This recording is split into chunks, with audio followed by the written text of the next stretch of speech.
Mexican food. You think you know it. You've had a taco. Maybe you've crushed a burrito the size of a newborn baby at 2 in the morning, drowning in a sauce the color of a traffic cone, and you walked out into the night thinking, yes, I have communed with Mexico. I understand its people now.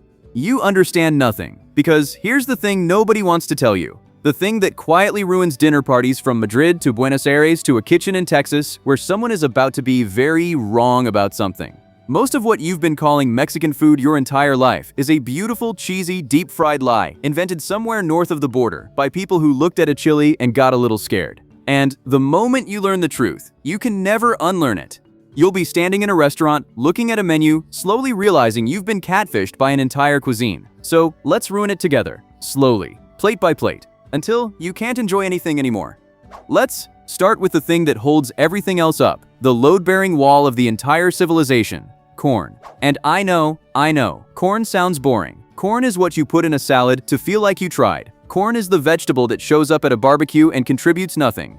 But Mexican corn is not your corn. Mexican corn has been through things. Mexican corn has a past. Picture this. Thousands of years ago, somebody in Mesoamerica looked at a kernel of corn and thought, this is fine, but what if I cooked it in water mixed with ash and lime? A literal alkaline solution, the kind of thing that sounds like a household accident waiting to happen.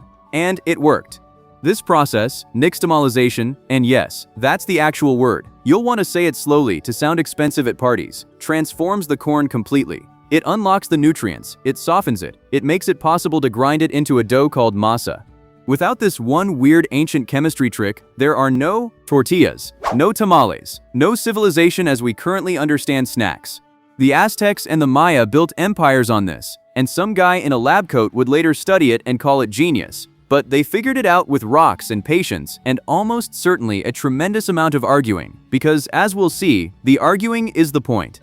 And that's the first thing you need to understand. None of this is new. We're talking about a cuisine with pre-Hispanic bones, built on corn, beans, squash, tomato, avocado, cacao, and the chili. The pillars, the originals, the starting lineup. Then the Spanish show up in the 16th century with pigs and cows and chickens, with cheese and wheat and rice and onions and garlic, and instead of erasing what was already there, it all collided, fused, crashed into each other, and made something new.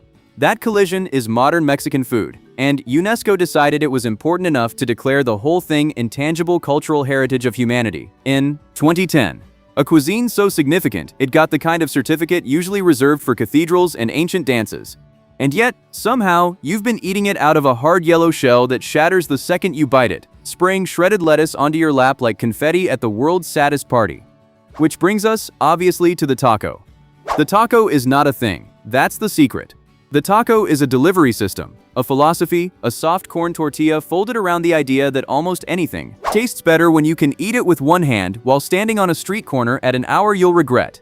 A real taco is small. It's humble. It's 2 tortillas stacked, because one would collapse under the weight of its own ambition.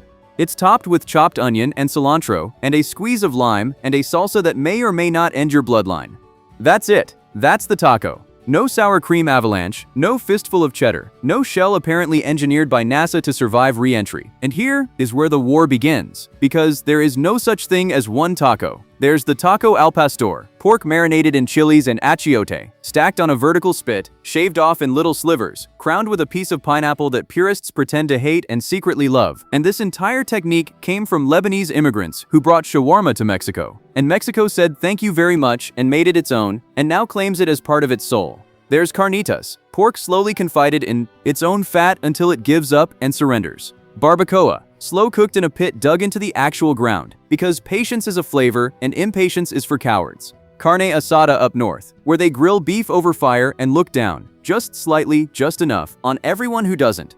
And the unwritten law, the absurd and extremely specific detail you must carry with you for the rest of your life, is this. You do not eat a taco with a fork. You do not. There are grown men in Mexico who would rather watch their own house burn to the ground than be photographed approaching a taco with cutlery. The fork is an admission of weakness. The fork is a confession. The fork says, I am a tourist, and I am afraid, and I do not belong here.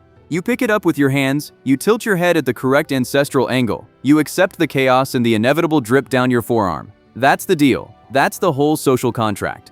Now multiply that energy across an entire enormous country, because the cruel joke of Mexican food is that there isn't one Mexican food. There are dozens. There are maybe hundreds. And each region is utterly, religiously convinced that the others are doing everything wrong. Go down to Oaxaca, and they'll tell you, with the serene confidence of people who have never once doubted themselves, that this is the actual capital of flavor, the real one. The others are just pretending. Oaxaca has 7 moles, 7, not 1. 7 distinct, complicated, color-coded moles, each one a project. It's the land of quesillo, that stringy, stretchy cheese you pull apart like ambition, and it's also where they eat chapulines, which are grasshoppers, toasted with lime and garlic and chili. And before you make that face, sit back down. Insects have been protein on this land for thousands of years. They're crunchy, they're salty, they're frankly better than whatever you panic ordered the last time you were drunk and sad. The bug thing isn't the weird thing.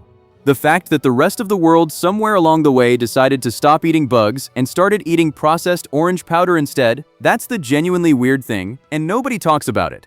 And speaking of mole, we have to stop and talk about the dish that scares professional chefs. Mole is a sauce, except calling mole a sauce is like calling the ocean wet, technically accurate and somehow deeply personally insulting. Mole poblano from Puebla can have 30 ingredients, sometimes more. Multiple kinds of chili, nuts, seeds, spices, dried fruit, and yes, chocolate. Dark, bitter, unsweetened chocolate, melted down into a deep savory sauce and poured over turkey or chicken. And if your brain just whispered that sounds disgusting, that's only because your brain has never had it and is currently embarrassing you in public. The chocolate doesn't turn it into dessert. It turns it into something with depth, something that tastes like it has a backstory, like it's seen things. Making real mole from scratch takes a full day, sometimes 2. And there are grandmothers across Mexico who guard their precise recipe like nuclear launch codes, who will go to their graves before revealing the exact proportions, who have caused genuine, lasting family rifts over whether you toast the seeds first or not. And the cruelest detail of all, the one that explains everything. There are people who sincerely believe the only correct mole that has ever existed is the one their specific mother made in their specific kitchen, and every other mole on the entire planet, no matter how brilliant, is technically a betrayal of her memory. And while we're standing here in Puebla, look down at the chiles en nogada, because this dish is doing something quietly insane.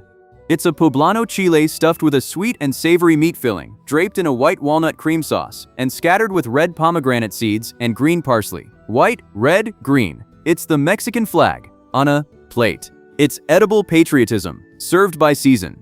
You eat it in late summer when the walnuts and pomegranates are ready, and people get genuinely emotional about it, misty-eyed. And there is a small but extraordinarily loud faction who insist the chili must be battered and fried in egg, and an opposing faction who consider frying it a sin punishable by complete social exile. Same country, same exact dish. Mortal, lifelong enemies, passing each other on the street. Oh, and quick thing while you're standing here digesting all of that, because it would be irresponsible to let you go any deeper without saying it. If you're enjoying this, if your entire understanding of a civilization's cuisine is being gently rearranged in real time, the like button is right there, and subscribing costs you absolutely nothing and quietly annoys exactly the right people. Think of it as the cilantro of this video. Some of you love it instantly, some of you are genetically convinced it tastes like dish, soap, and we are going to get to that fight later because it is a real, scientific, friendship-ending fight. Anyway, where were we? Right. Let's go to Yucatan, because Yucatan barely considers itself part of the same country as the rest of Mexico, and honestly, it has a point and it knows it. The Maya influence runs deep down here, deeper than anywhere. This is the home of cochinita pibil, pork marinated in achiote paste and the juice of sour oranges, wrapped in banana leaves, and traditionally buried and cooked underground in a pit, like treasure, like a secret. It comes out a deep brick red, falling apart at the slightest touch, piled onto a tortilla with pickled red onions so sharp and bright they could file a formal complaint. The achiote is what gives it that color and that earthy, almost floral flavor, and people from Yucatan will look you dead in the eyes, completely calm, and tell you that if it wasn't cooked in the ground, it isn't cochinita, it's just pork. And you, my friend, are a fraud who has been deceived. And now we have to address the chili properly, with respect, because I keep tossing the word around like you already understand it, and you don't, because most of the world hears chili and immediately thinks pain. Pain is the entry-level understanding. Pain is the kindergarten of chilies. Mexico has dozens of chilies, and each single one has its own distinct personality, its own mood. Jalapeno, serrano, poblano, habanero, ancho, guajicho, pasilla, chipotle. The list keeps going. And here's the part that genuinely short-circuits people's brains. A lot of them change their entire name when they dry out. The fresh poblano becomes the ancho once dried. The fresh jalapeno, once it's smoked and dried, becomes the chipotle. Same chili. 2 lives. A culinary witness protection program. And the whole point of all these chilies, the thing nobody outside tells you, is that it was never primarily about hurting you. It's about flavor. Smoky, fruity, earthy, raisin sweet, bitter, bright, floral, complex. The heat is just one single note in an entire orchestra, and judging a chili only by how badly it burns is like judging a symphony only by how loud it gets. There are absolute beginners who genuinely believe hotter automatically means better. And then there are people who will quietly, permanently judge your entire character if you reach for the mass-produced bottled hot sauce instead of the salsa someone's tia ground by hand that very morning. Because the salsa, the real salsa, the salsa worth fighting over, comes out of a molcajete, a volcanic stone mortar that is basically just a heavy rock with a full-time job. You grind the chilies and the tomatoes and the garlic by hand, with rhythm. And people swear, they swear on their dead ancestors, that the stone makes it taste different than a blender ever could. And maybe they're imagining it. Maybe it's pure folklore. But they will absolutely fight you about it in the street. And the molcajete itself becomes a sacred family heirloom, passed down through generations, never ever washed with soap. Because soap is sacrilege, seasoned over decades until it has practically achieved sentience and earned voting rights. Let me throw you back into corn for a second, because the truth is we never actually left it, we just got distracted, which is precisely and exactly how a real Mexican meal works. The corn comes back in 100 forms. Quesadillas, which, and I cannot possibly stress this enough, in Mexico City may or may not actually contain cheese, and asking for one con queso will earn you a question in return that has personally started real, documented arguments. Sopes, thick little corn boats with pinched up edges to hold the toppings. Tlacoyos, stuffed and oblong. Gorditas, fat and split open with the pure joy of carbohydrates. Tamales, masa steamed inside a corn husk or a banana leaf, pre-Hispanic, ancient. The exact kind of thing the Aztecs were already eating before anyone showed up. And the secret, quiet cruelty of the tamal is that everyone's grandmother makes them at Christmas, and everyone secretly, privately believes their own families are the single best ones on earth. And statistically, everyone is lying except, naturally, you. And then there's pozole, which is not a snack. Do not call it a snack. It's an event, a hominy stew. Those big, puffy, nixtamalized corn kernels swimming in a deep, rich broth, red or white or green, depending entirely on the region and depending on which version somebody at the table is prepared to physically defend, topped with shredded lettuce and crisp radish and oregano and lime. It's ceremonial. It's a weekend dish, a celebration dish, a Saturday into Sunday dish, and it dates back to a time when, historically, the protein floating in it was not always, strictly speaking, pork. We're going to leave that sentence right there. We're going to let it sit. We're going to let you slowly arrive at your own conclusions in your own time. Moving on, quickly, let's get loud. Let's go to Jalisco, the state that handed the world tequila and also, somehow, the most aggressive comfort food on the entire planet. This is the home of birria, goat or beef slow-cooked for hours in a deep chili broth until it falls apart at a glance, served either as a steaming stew or stuffed into a taco and then dipped, the entire taco, into the fat-slicked red consommé. And somewhere in the last few years the internet discovered birria tacos and completely irreversibly lost its mind. While purists back in Jalisco watched the whole world go feral over a dish they had been quietly perfecting for generations, with the exact facial expression of someone who has been telling you something for years and is now watching you finally figure it out. Jalisco is also where you find tortas ahogadas, a sandwich literally drowned, submerged in a spicy tomato and chili sauce, eaten with your bare hands, while it actively disintegrates between your fingers, a meal that genuinely fights back. And it's the birthplace of tequila, which by law has to be made from blue agave in a specific designated region, with rules and a designation of origin, like champagne, except with the added capacity to make you confidently call an ex at 3 in the morning. And no, tequila and mezcal are absolutely not the same thing, and confusing them in front of the wrong person at the wrong moment is a real and reliable way to make a permanent enemy.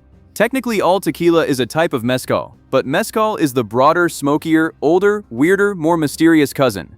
Mezcal can be made from many different kinds of agave, roasted in earthen pits in the ground, which is exactly where it picks up that signature smoke. There's a saying, para todo mal, mezcal, y para todo bien, también. For everything bad, mezcal, and for everything good, also mezcal. which is either profound ancient wisdom or just an unusually finch, exceptionally good excuse. And in Mexico, very often, those two things are precisely the same thing wearing the same hat. Now let's swing all the way over to Veracruz, on the coast, because the second you arrive, the entire flavor of the country changes again. The Caribbean leans in over your shoulder. Suddenly, there's seafood everywhere. There's the influence of the Spanish and the African and the Caribbean trade routes all tangled together. There's huachinango a la veracruzana, red snapper, drowned in a sauce of tomatoes and green olives and capers that tastes almost startlingly Mediterranean. A flavor that reaches out and reminds you that this enormous country has long coastlines and deep history, and that whatever simple idea you had walking in about what Mexican food tastes like is already wrong. Again, still, permanently. Meanwhile, up north, it's a completely different planet with different weather and different loyalties. The north is cattle country, wide and dry, which means carne asada, beef grilled hard over open fire, and machaca, dried shredded beef rehydrated and scrambled into life. And crucially, fatefully, the north is where the flour tortilla lives. Flour. Wheat, brought by the Spanish, thriving in that dry northern climate where corn struggles, and so the north makes big, soft, pliable flour tortillas, and the south remains fiercely, religiously loyal to corn. And these two halves of the very same country eye each other across the map with the polite, simmering suspicion of siblings who somehow turned out completely different. To a southerner, a flour tortilla is barely even a tortilla. It's a napkin with delusions. To a northerner, a tiny corn tortilla is barely even lunch. It's a garnish. Nobody is wrong. Everybody is wrong. This is simply the natural resting state of the entire nation. And right in the dead center of all of it sits Mexico City, which doesn't really have a single cuisine of its own so much as it has every other cuisine, dragged in from every corner of the country and reassembled and sold on the street. And street food here is not some lesser, lower category. It is the main event. It is the headline act. It's tacos at midnight under a single hanging bulb. It's escudar served in a paper cup, warm corn kernels swimming in lime and chili and mayonnaise and crumbled cheese. And it's elotes, the whole grilled cob, slathered in exactly the same glorious mess, eaten right off the stick while it drips steadily down your wrist, and you genuinely could not care less. There are stands that have been run by the same family for 3-4 generations, with a line snaking down the block before noon, where the recipe is a guarded secret, and the secret mostly is time and refusing to change a single thing. Which loops us all the way back around to the chocolate, because we have to, because it is one of the great quiet betrayals of human history that the rest of the world hears the word chocolate and thinks Swiss, thinks Belgian, when cacao is from right here. The Maya and the Aztecs drank it bitter and spiced, sometimes with chili stirred in, treated it as something sacred, used the beans practically as currency, and then the Spanish took it home across the ocean and added sugar, and the entire world promptly forgot where it came from. Exact same story with the avocado, also originally from here, also now claimed by brunch menus on every continent as though it spontaneously generated inside a slice of sourdough toast. The tomato, the vanilla, the turkey, all of it, fanning out across the entire planet from this one place, quietly and permanently rewriting how everyone everywhere eats. And somehow, the little souvenir version that floated back across the border was a crunchy folded shell and a foil packet of orange seasoning powder. And the cilantro thing, since I promised you, since I owe you, it's completely real. Some people carry a specific gene that makes cilantro taste like soap, an actual documented genetic variation, not a preference, a biological reality. And this single fact has split families, split weddings, split entire taco orders straight down the middle, one side reaching for the herb like it's salvation itself, the other side picking it out leaf by leaf with the grim focus of someone defusing a bomb, and both sides absolutely, unshakably certain the other side is the broken one. Because that, in the end, is the whole thing, isn't it? That's the actual secret you came here for without even knowing you were looking for it. Mexican food doesn't somehow work despite all the fighting. It works precisely, entirely, because of it. Because somebody's grandmother is dead certain her tamales are objectively superior, and she's right. And so is the grandmother 3 streets over who thinks the exact same thing, and both of those things are true at once, and nobody's head explodes. Because the chili gets a brand new name when it dries out, and nobody anywhere finds that confusing. They find it beautiful. Because the very same plate of food can be ancient and modern, indigenous and Spanish, sacred and sold on a street corner for the equivalent of $1, all at the very same time. No contradiction at all, just lunch. You walked in here thinking Mexican food was a burrito the size of your forearm. And maybe now, just maybe, you're looking at that burrito a little differently, a little sadder, a little more aware of everything it was, reaching for and never quite managed to be. That's growth, that's painful, That's exactly what this was for, and I won't apologize for it. So if your entire idea of a cuisine just got quietly, permanently rearranged in the last 20 minutes, you know what to do. Hit like, subscribe, and go down to the comments and tell everyone precisely which hill you are now prepared to die on. Because you absolutely have one now. You didn't walk in with one and you're leaving with one. And the comment section is about to become a glorious open battlefield. And that, more than anything else in this entire video, more than the corn, more than the mole, is the single most authentically Mexican thing the rest of us could possibly do together. And the cilantro still tastes like soap to some of you, and it always will. And the fork is still wrong, and it always will be. And somewhere out there right now, two people who genuinely love each other are no longer speaking because of an onion. And that, my friend, is simply how it's eaten.